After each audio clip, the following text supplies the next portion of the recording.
SSC classes में आपका स्वागत है। आज लेके आए हम फैराडे की विद्युत अपघटन के नियम, और ये दो नियम हैं आपके लिए बहुत ज़्यादा इंपॉर्टेंट। ये है फैराडे के विद्युत अपघटन का प्रथम नियम और एक है दूसरा फैराडे के विद्युत अपघटन का द्वितीय नियम, और दोनों नियम बहुत ज़्यादा इंपॉर्टेंट हैं। सन 1833 में फैराडे ने एक नियम दिया था, काहे से संबंधित दिया था, ये विद्युत अपघटन से संबंधित दिया था। तो पिछले वीडियो में हमने आपको बताया था विद्युत अपघटन क्या होता। जब आप किसी विद्युत अपघटन को एक बड़े से टैंक में लेते, उसमें दो इलेक्ट्रोड लगा देते, गौर करना आप लोग, और इन दोनों इलेक्ट्रोड में धारा प्रवाहित करते। धारा कौन सी होनी चाहिए? डीसी धारा प्रवाहित होनी चाहिए। तो एक पोल होता है इसका पॉजिटिव,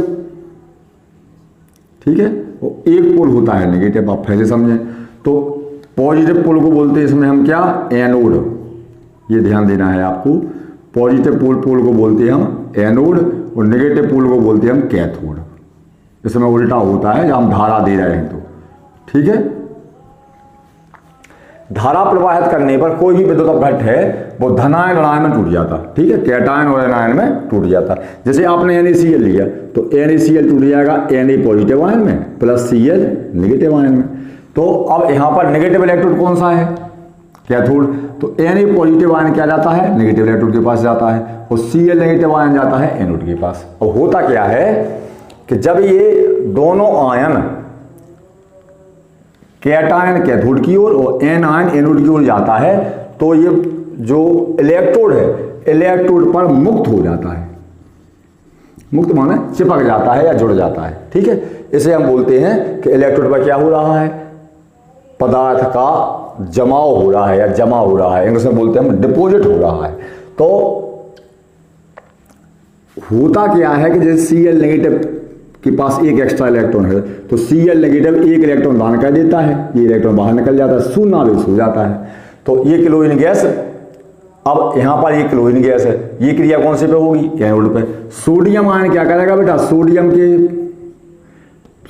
एक इलेक्ट्रॉन ग्रहण कर लेगा, तो बन जाएगा सोडियम में। तो ये होता है सोडियम ठोस, क्लोरीन क्या होती है? गैस। तो यदि आप किसी विद्युत अपघटन का विद्युत अपघटन कर रहे हैं तो जो एनोड और कैथोड है इस पर या तो पदार्थ जमा होता है ना, या फिर जो गैस है, अगर बनने वाला पदार्थ कैसा है? गैस। तो गैस क्या होती है? इवॉल्व होती है। इवॉल्व माने मुक्त होती है, गैस मुक्त होती है। और कोई पदार्थ है यदि तो पदार्थ क्या होता है? जमा होता है। जैसे NaCl में सोडियम ठोस है तो सोडियम यहां पर जमा होना शुरू हो जाएगा, जिससे क्या होगा? कैथोड मोटा होना शुरू हो जाएगा और कैथोड का वजन बढ़ना शुरू हो जाएगा। और क्लोरीन गैस होगी एनोड पर मुक्त, तो क्लोरीन गैस चिपकेगी तो नहीं, क्लोरीन गैस बबल्स के फॉर्म में एक Cl बनी तो एक Cl प्लस एक Cl आपस में क्रिया करके Cl2 गैस के रूप में मुक्त हो जाएगी। तो इस प्रकार से आपने समझ लिया कि विद्युत अपघटन में यदि दोनों आयन पदार्थ के रूप में या ठोस के रूप में बदल रहे हैं तो एनोड और कैथोड पर जमा हो जाएंगे। और यदि कोई आयन गैस के रूप में, जैसे देखना आपने पिछली वीडियो में देखा होगा, हमने जल का विद्युत अपघटन किया था तो जल कैसे टूटता था? H ion plus OH negative ion. तो H आयन एक इलेक्ट्रॉन ग्रहण करके क्या बनाएगा बेटा? H आयन एक इलेक्ट्रॉन ग्रहण करके बनाएगा H, और जब दो H आपस में मिल जाएंगे तो क्या बन जाएगा? H2। तो ये H2 गैस जमा थोड़ी होगी, ये तो H2 गैस बाहर निकल जाएगी। तो फैराडे ने अपने प्रयोगों के आधार पर क्या देखा कि जब आप किसी विद्युत अपघटन का विद्युत अपघटन करते हैं, ठीक है, इस सेल को हम बोलते हैं विद्युत अपघटनी सेल, इलेक्ट्रोकेमिकल सेल। तो जब हम किसी विद्युत अपघटन का क्या कहते हैं? विद्युत अपघटन करते हैं तो पदार्थ या तो इलेक्ट्रोड पर मुक्त होता है या फिर इलेक्ट्रोड पर जमा होता है। वो डिपेंड करता है कि दिया गया पदार्थ कैसा है।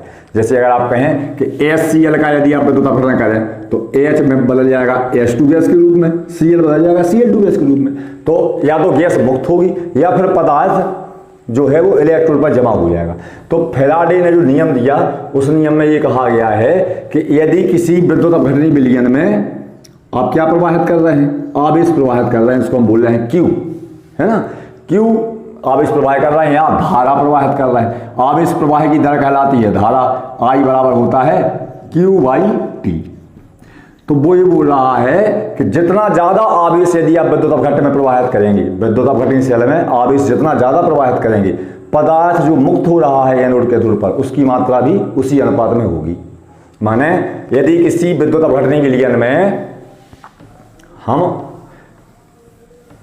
Q आवेश प्रवाहित कर रहे हैं तो वो यदि पदार्थ की मुक्त होने वाली, जैसे मान लो ये इलेक्ट्रोड है, वो करना ये इलेक्ट्रोड बना दिए हमने दो, वो दोनों इलेक्ट्रोडों पर पदार्थ यहाँ पर क्या हो रहा है, या तो जमा हो रहा है या मुक्त हो रहा है।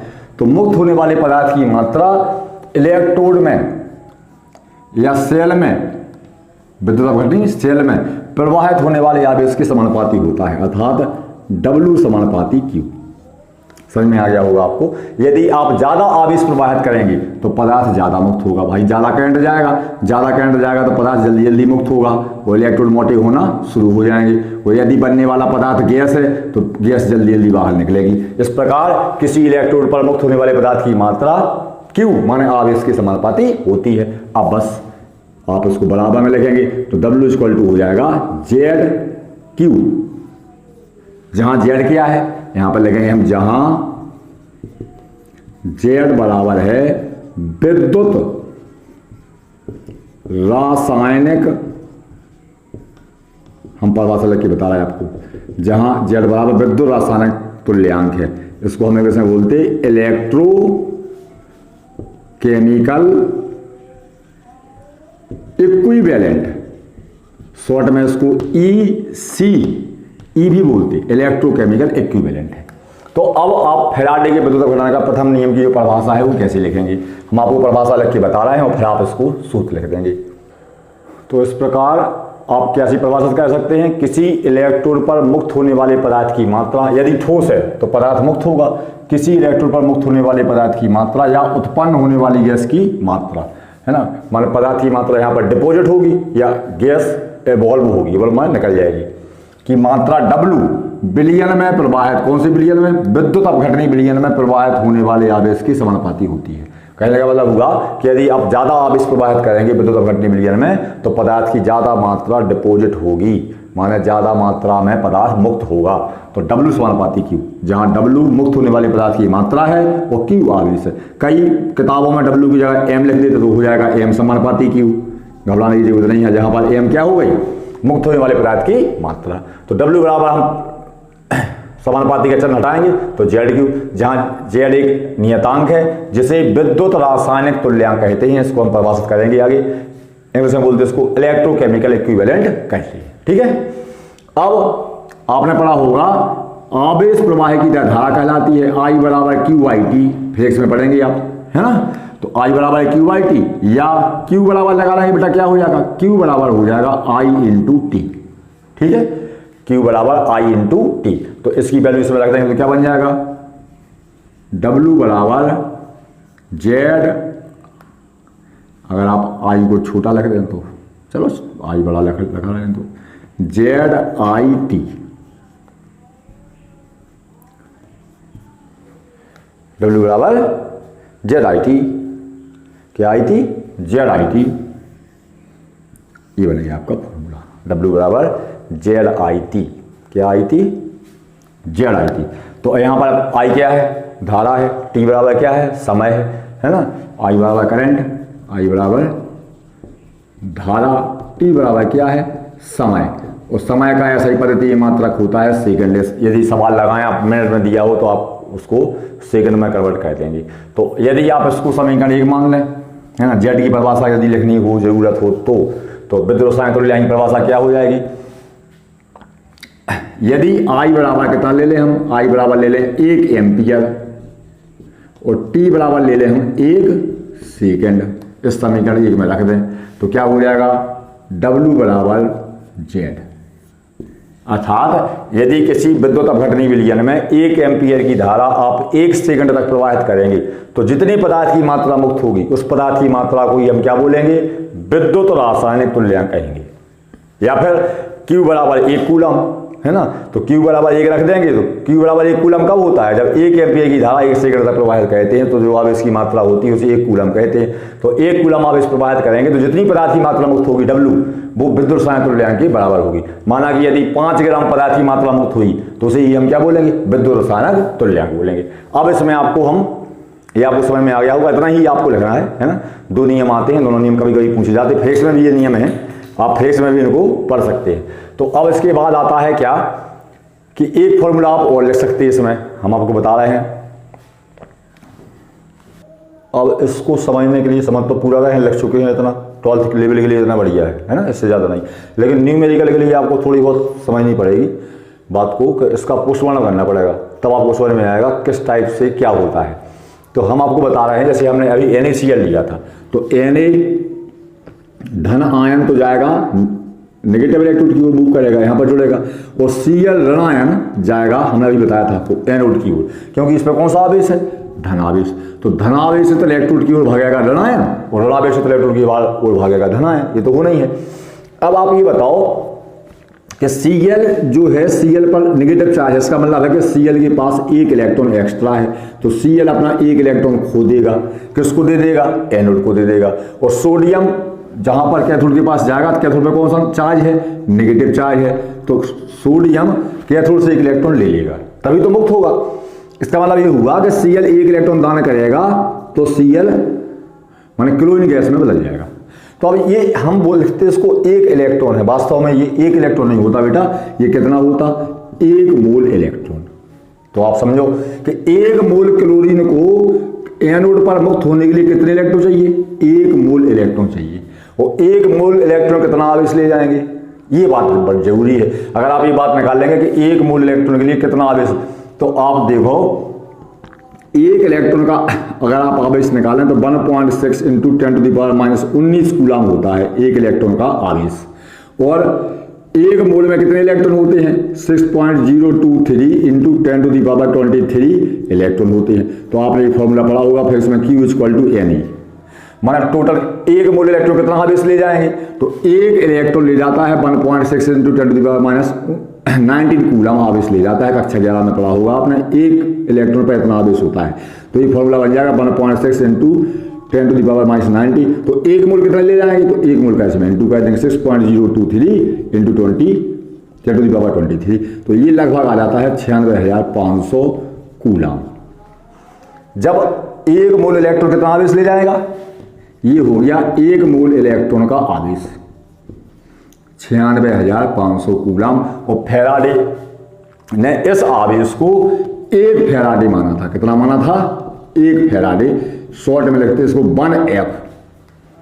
इसका मतलब ये होगा कि यदि किसी विद्युत अपघटनी विलयन में आप 1 फैराडे माना 96,500 कूलम इतना आवेश आप प्रवाहित करेंगे, सी लिख देते कूलम के लिए, इतना आवेश प्रवाहित करेंगे तो पदार्थ का 1 मोल जमा हो जाएगा। यहां पर सोडियम को कितने चाहिए, सोडियम को 1 मोल इलेक्ट्रॉन चाहिए। देखो सोडियम के बारे में लिखें यदि, तो सोडियम धन प्लस 1 इलेक्ट्रॉन, तो सोडियम का बदल जाएगा, ठोस में बदल जाएगा, ये जमा हो जाएगा।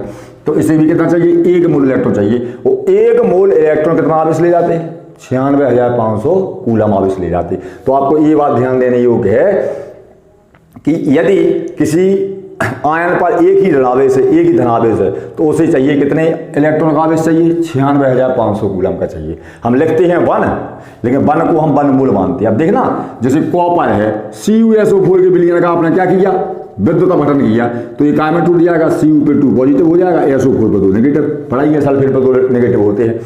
तो अब कॉपर आयन को जमा होने के लिए कितने इलेक्ट्रॉन चाहिए, बेटा 2 पॉजिटिव है ये, तो इसको चाहिए 2 इलेक्ट्रॉन। हम पढ़ते हैं 2 इलेक्ट्रॉन, लेकिन वास्तव में ये है 2 मोल इलेक्ट्रॉन। तो अब कॉपर में काय बदलेगा, ठोस में, तो ये काय में जमा हो जाएगा, इलेक्ट्रोड में जमा हो जाएगा। तो अब आप ये बताओ 1 मोल कॉपर को जमा होने के लिए कितने इलेक्ट्रॉन की आवश्यकता है, 2 मोल इलेक्ट्रॉन की। और 1 मोल इलेक्ट्रॉन कितना आवेश ले जाते हैं, 96,500 कूलम। तो कितना आवेश चाहिए इसे चाहिए 2 × 96,500 कूलम। आगे न्यूमेरिकल समझ में आएगा, या इसको हम बोलेंगे 2 फैराडे आवेश। ये ध्यान देना है। जैसे देखना एल्युमिनियम है, आप एल्युमिनियम का क्या कर रहे हैं, विद्युत अपघटन कर रहे हैं, तो एल्युमिनियम पे होता है 3 धनावेश। कितने इलेक्ट्रॉन चाहिए इसे, 3 इलेक्ट्रॉन। तो एल्युमिनियम धातु को इलेक्ट्रॉन पर मुक्त होने के लिए कितना चाहिए, 3 मोल इलेक्ट्रॉन चाहिए। अब 1 मोल इलेक्ट्रॉन कितना आवेश ले जाते हैं, 96,500 कूलम। तो 3 के लिए क्या करेंगे हम, 3 का इसमें इंटू कर देंगे। एक मोल इलेक्ट्रॉन की आवेश को कहते हैं 96,500, 3 मोल को 3 गुणा 96,500, और 1 मोल इलेक्ट्रॉन की आवेश को माना जाता है 1 फैराडे। तो इसे याद रख सकते हैं या 3 फैराडे। तो ये बहुत ज्यादा क्वेश्चन आता है, आपको ये ध्यान देना है। तो W की वैल्यू जो है आपने अभी लिखा था जेड, W इक्वल टू क्या था, W equal to Z Q. तो जेड इक्वल टू हो जाएगा W अपॉन क्यू। तो यदि Q आवेश की मात्रा को कितना कह दें हम 96,500 कूलाम कह दें, तो ऊपर किस भार में मुक्त होगा, तुल्यांकी भार के रूप में पदार्थ मुक्त होगा। ठीक है, तुल्यांकी भार हमने आपको नॉर्मल वाले चैप्टर में पढ़ाया था। जैसे NaCl है, तो NaCl का जो तुल्यांकी भार होता है, NaCl का यहां लिखेंगे हम, NaCl का तुल्यांकी भार बराबर अणुभार बटे हमने लिखाया था जेड। तो Na एक ही धनावेश है तो इसको 1 मूल इलेक्ट्रॉन चाहिए, Cl पे 1 ऋणावेश है तो ये 1 मूल इलेक्ट्रॉन दान करेगा, तो जेड की वैल्यू हो जाएगी यहाँ पर 1। लेकिन कुछ विद्युत अपघट्य ऐसे हैं, जैसे हमने बताया था अभी, आपको पढ़ाया भी है, As2SO4। तो As2SO4 को जब तोड़ेंगे आप तो 2H पॉजिटिव चाहिए। तो 2H पॉजिटिव के लिए कितने इलेक्ट्रॉन चाहिए, 1 H पॉजिटिव और 1 H पॉजिटिव। तो इसके लिए टोटल कितने इलेक्ट्रॉन चाहिए, 2 इलेक्ट्रॉन चाहिए, है ना, 2 मूल इलेक्ट्रॉन चाहिए। तो यहां पर हम तुल्यांकी भार कितने में निकालते हैं, इकाई में। इसी प्रकार SO4 डाई नेगेटिव पर कितने इलेक्ट्रॉन एक्स्ट्रा है, 2 मूल इलेक्ट्रॉन एक्स्ट्रा है। तो यहां पर यदि आप पदार्थ मुक्त करना चाहते हैं तो 1 मूल होगा 96,500 कूलाम में होना चाहिए था, तो इसमें 2 से हम इंटू करेंगे। या फिर इसका जो तुल्यांकी भार है, जो तुल्यांकी भार है वो अणुभार बटा होगा जेड। ठीक है, और जेड का मान यहां पर आएगा, जेड को बोलते हैं हम क्या, संयोजकता। तो अणुभार होता है इसका 98/2। ये आपको ध्यान देना है कि इसका अणुभार आधा हो जाएगा, क्योंकि इसमें जो इलेक्ट्रॉन है वो 2 मूल हो रहे हैं, तो हमें इकाई में लेना है। तो अगर आप उसको डिपोजिट करना चाहते हैं तुल्यांकी भार के अनुपात में, तो आपको ध्यान देना है जेड की वैल्यू क्या होगी,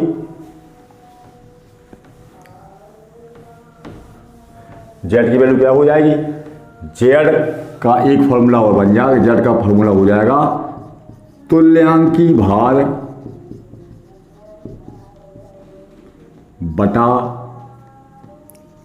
96,500 कूलाम, जिसे हम 1 मोल बोलते हैं। 1 मोल के लिए चाहिए इतने, लेकिन आप अगर धनायन ऋणायन 2 हैं तो इसमें 3 मोल हो जाएंगे। जैसे कॉपर 2 पॉजिटिव बताया हमने, 2 मूल इलेक्ट्रॉन की कमी है ना, एल्युमिनियम 3 पॉजिटिव, 3 मूल इलेक्ट्रॉन की कमी है। तो हम क्या करेंगे, अणुभार में 3 का भाग दे देंगे, तो 1 मूल बच जाएगा, है ना। तो ध्यान देना है आपको इस बात के लिए। तो ये आपको फॉर्मूला हो जाएगा, जेड बराबर तुल्यांकी भार बटा 96,500 कूलाम। अब आपको बताते हैं क्या, अब है फैराडे के विद्युत अपघटन का द्वितीय नियम, है ना। द्वितीय नियम क्या कहता है, प्रथम नियम की तरह है द्वितीय नियम भी। द्वितीय नियम कहता है कि यदि श्रेणी क्रम में जुड़े हुए विभिन्न विद्युत अपघटनी विलयन है, यहाँ पर हमने 2 विलयन बनाए हैं, दोनों विलयनों को हम काय में जुड़े हैं, श्रेणी क्रम में जुड़े हैं, ये धनावेश है, ये ऋणावेश है। तो यदि श्रेणी क्रम में 2 या 2 से अधिक विद्युत अपघटनी विलयन जुड़े हैं और उनमें समान मात्रा की धारा प्रवाहित की जाए, समान मात्रा प्रवाहित कब होती है, जब श्रेणी क्रम में जुड़ी होती है, कई बात है, आवेश भी समान होगा उनमें और धारा भी समान होती है, तो प्रवाहित की जाती है। तो इलेक्ट्रोडों पर मुक्त होने वाले पदार्थ की मात्राएं उनके तुल्यांकी भारों के अनुपात में होती हैं। ठीक है, तो यदि इलेक्ट्रोड पर मुक्त होने वाले पदार्थ की मात्रा W हो और तुल्यांकी भार क्या हो, E, तो W समानुपाती E। इसका मतलब हुआ कि W1/W2 इक्वल टू E1/E2, ये संबंध बन गया। माने यहां पर समझने के लिए देखो, गौर करना आप, ये अगर आपने यहां पर I धारा प्रवाहित कर रहे हैं तो दोनों में I धारा समान होगी, क्योंकि श्रेणी क्रम में जुड़े हैं, आवेश की मात्राएं भी समान होंगी। तो यहां पर जितना AgNO3 का तुल्यांकी भार है उतना ही जब डिपोजिट होगा कॉपर सल्फेट। माने जितने समय में, आप उसका फॉर्मूला कैसे बना सकते हैं, माना कि W1/W2 क्या होगी, पदार्थ की मात्राएं, और E1E2 क्या होगा, पदार्थ के तुल्यांकी भार। तो आप इनको कैसे पढ़ सकते कि W1 क्या, तो दोनों विद्युत अपघटन विलयनों में हम समान धारा प्रवाहित करेंगे। तो देखो आप बता रहे हैं आपको हम, तो W1 क्या है, सिल्वर की मात्रा W1 हो जाएगी। तो सिल्वर की मात्रा बराबर आ जाएगी सिल्वर का तुल्यांकी भार, सिल्वर का तुल्यांकी भार। और यहाँ पर कॉपर बोल्ड होगा तो एक को मानेंगे हम कॉपर की मात्रा। कॉपर की मात्रा कितनी जमा होगी?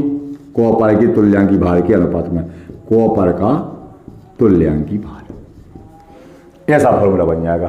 तो 2 इलेक्ट्रोड है तो ऐसा बन जाएगा, 3 होंगे तो 3 बन जाएंगे। तो इस प्रकार से आप इसको नियम को डिफाइन कर सकते हैं कि सिल्वर की मात्रा सिल्वर के तुल्यांकी भार के रूप में जमा होगी और कॉपर की मात्रा कॉपर के तुल्यांकी भार के रूप में जमा होगी।